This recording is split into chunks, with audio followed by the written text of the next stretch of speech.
From the studios of Farm Journal Broadcast, this is AgDay.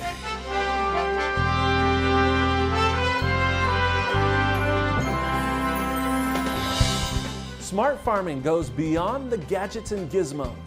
So what we have here is the world's first fully automated soil laboratory. We take a look at building smarter soil.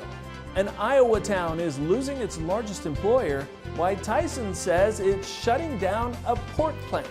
And USDA issues a new voluntary rule about labeling meat as made in the U.S. But does it fix the issue? Or is there something else that we're going to need to do to address this issue later on? The questions that remain right now on AgDay. AgDay, presented by Pioneer. What's next happens when experience meets expertise. Pioneer.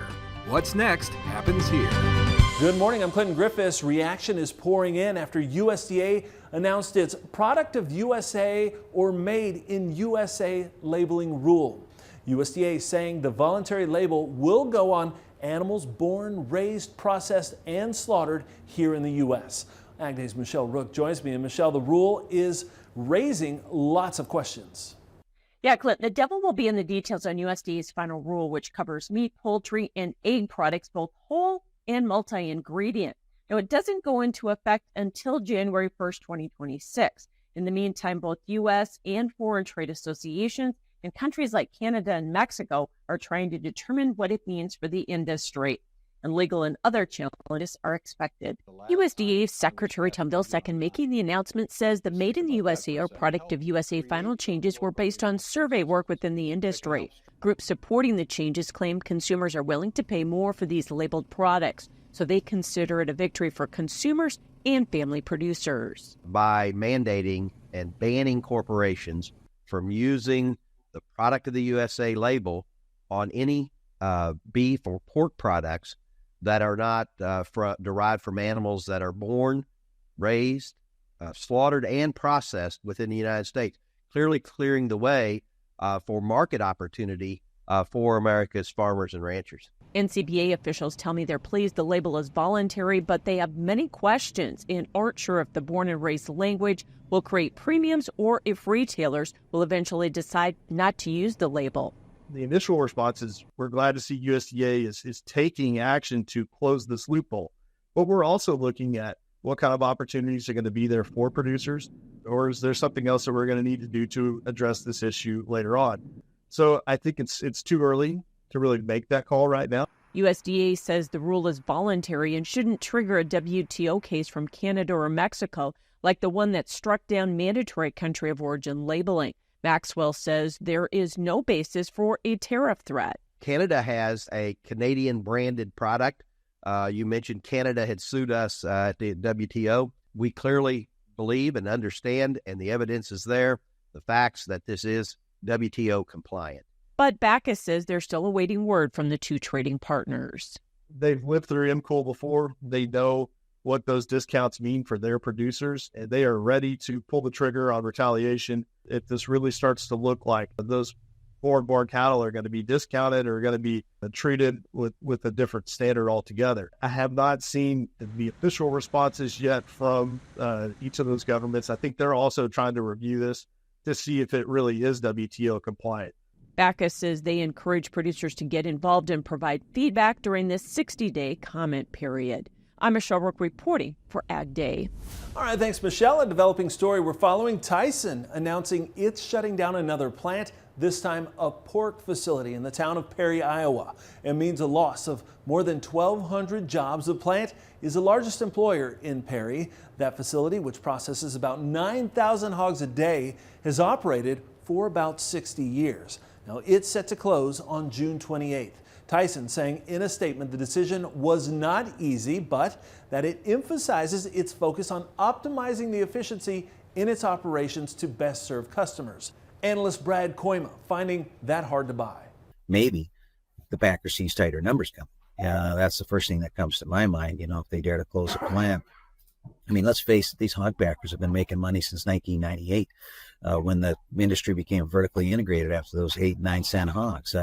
It's hard for me to have a lot of sympathy that they aren't able to make money. Now, Tyson said it still employs 9,000 people in Iowa with pork facilities in Waterloo, Storm Lake, and Columbus Junction. Over the past year, Tyson has announced the closure of 6 U.S. chicken plants. A settlement has been reached in another alleged poultry price fixing case. Food distributors had sued Purdue, Sanderson, and other major chicken producers. The settlement announced last week in a Chicago federal court doesn't include any payments, but it drops food distributors' claims after 7 years of litigation. Now, Reuters reporting that chicken producers agreed not to seek to recoup defense costs from the plaintiffs. The distributors had alleged there was a conspiracy by major suppliers to keep wholesale prices artificially high by cutting production. Now, last October, Sanderson was able to defeat the distributors' claims during a trial.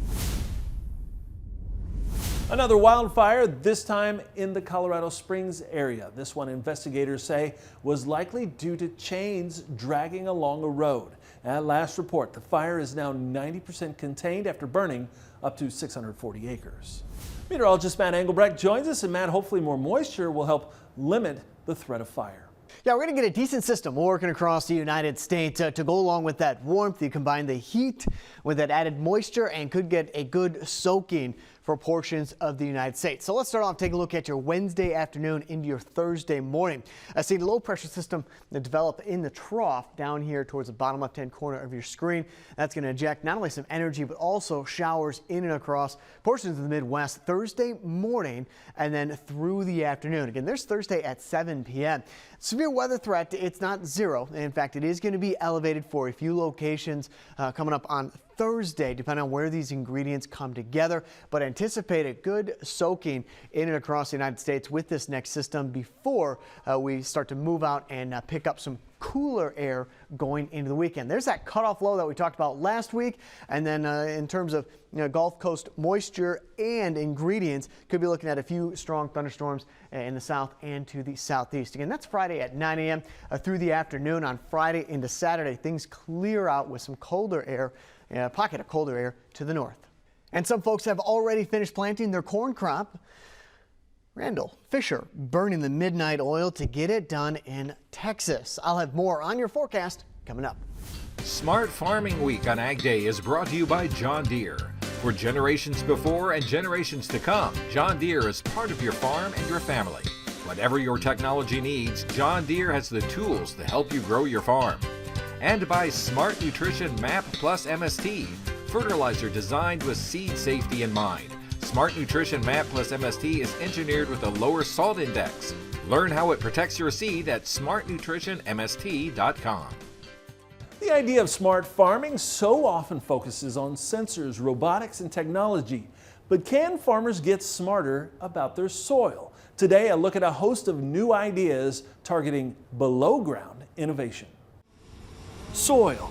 It's the building block of agriculture. Managing this vital resource can be the key to profitability.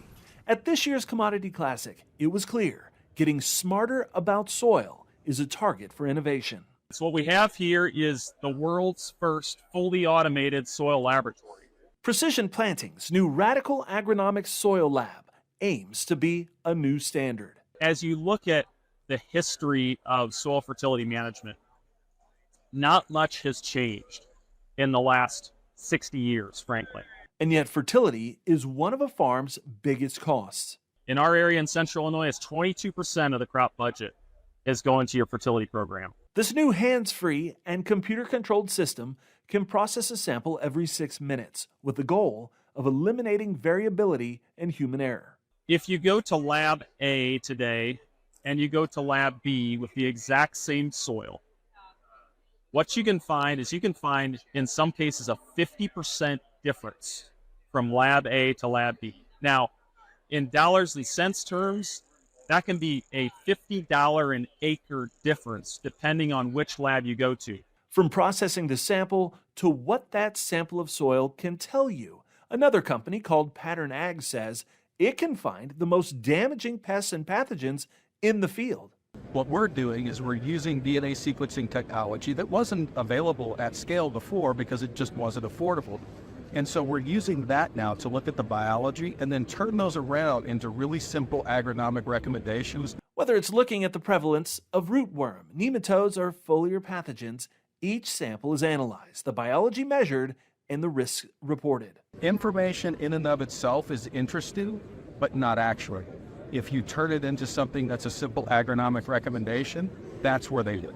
Beyond the biology, new sensors like this one from Earth Optics doesn't probe, it scans.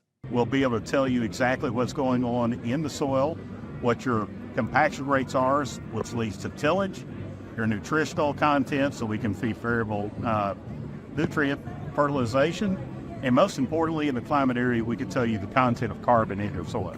Soil carbon continues to be a top issue as companies roll out soil solutions aimed at sequestering even more carbon, including using biologicals like fungi. A recent co-benefit of mycorrhiza that we are very focused on now is the additional carbon that is sequestered as a result of the presence of mycorrhiza.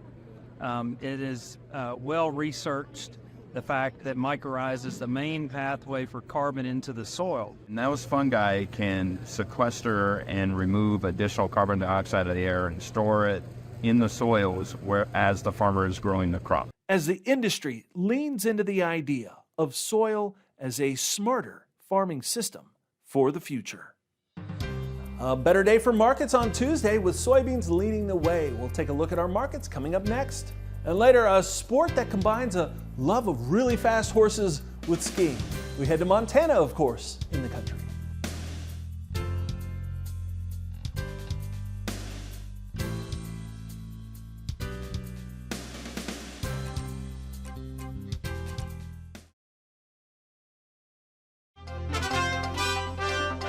8AM is confirming some of its employees have been subpoenaed by the Department of Justice as part of an investigation into accounting practices within its nutrition unit.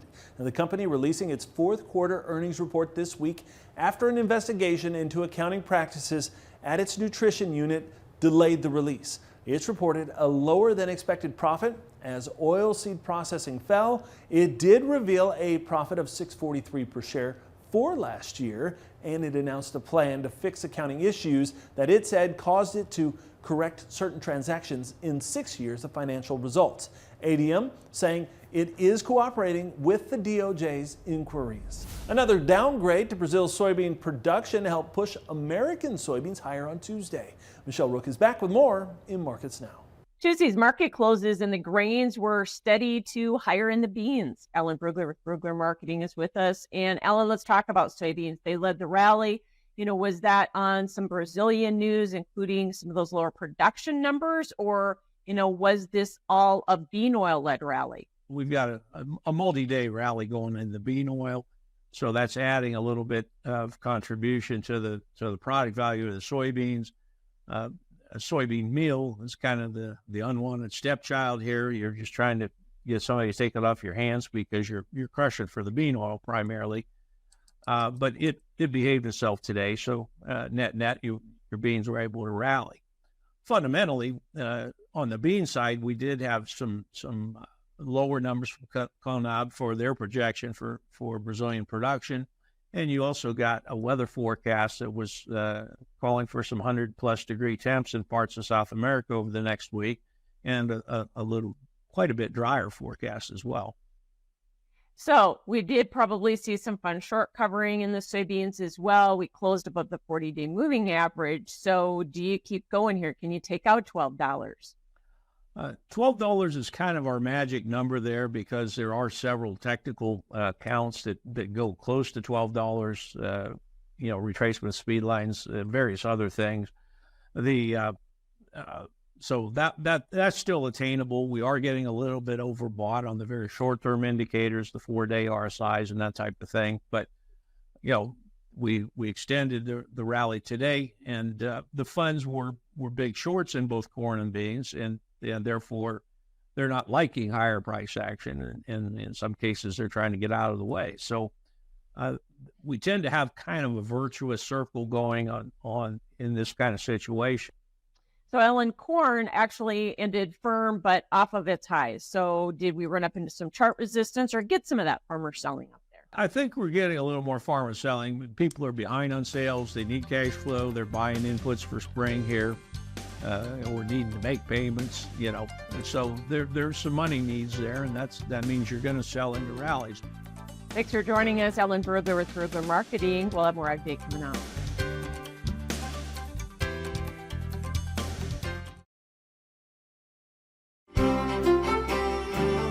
Well, it's a pattern we discussed last week. You got a cutoff low back out here towards the west. And as that low develops, that trough develops, it's going to kind of squeeze that atmosphere between the north and the south with the ridge of high pressure developing. So that's what we could see. A chance of some showers and severe weather back across parts of the Mississippi River and up towards the north as well going into the weekend. Now next week you'll see a big shift away from the heat back over to the cold. This is a jet stream Sunday and into Monday.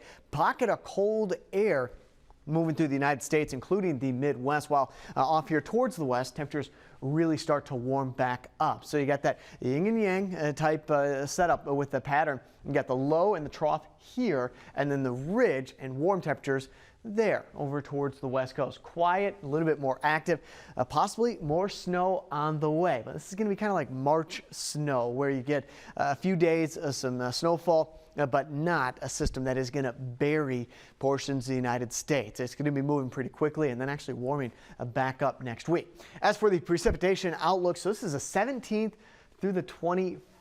Anywhere you see that green, you got possibly wetter than normal conditions. Also, the brown here is going to be below normal conditions for the precipitation outlook.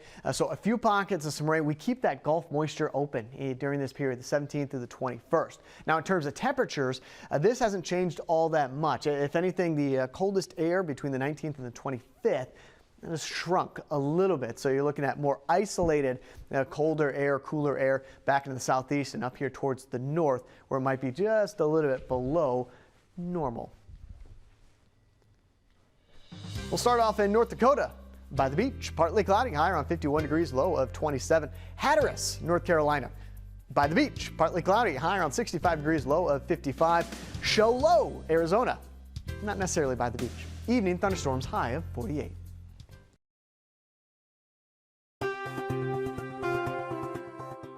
U.S. pork exports are reportedly off to a great start this year. That's according to January numbers from USDA compiled by the U.S. Meat Export Federation.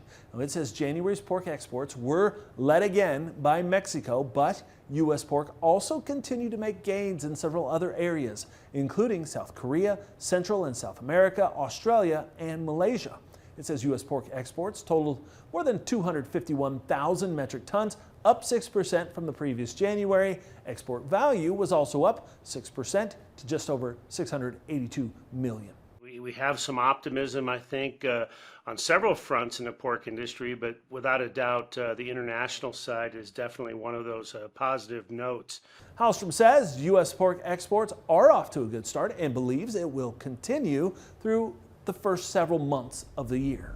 It's reported Russia has just sent its first pork exports to China since 2008. Russia saying last week it had sent 27 metric tons of pork to China. It comes after Beijing lifted a ban on Russian pork due to African swine fever. Now, Russia has transformed its pork market over the last 2 decades. Once fully dependent on imports, now it is self-sufficient. It exported about 255,000 tons of pork last year, a 66% increase over the previous year. It can be great to hit the slopes in the winter to do a little skiing, but this sport is taking skiing to a whole new level in the country.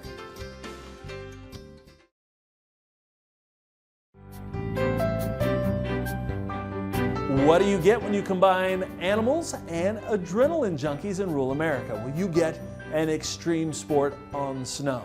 This super sport is called ski joring, and yes, it's literally thrill seekers strapping on some skis or snowboards and hanging onto a horse in Red Lodge, Montana. Now, the lack of snowfall creating an icy course this year. It takes athleticism, adrenaline junkies, and a desire to work well with the team, because this is a really special sport. This is actually a yearly competition with more than 100 teams vying to be the best. It's been going on since 1980. The guests certainly get an eyeful, a show, and sometimes a crash, but participants say it's a lot of fun.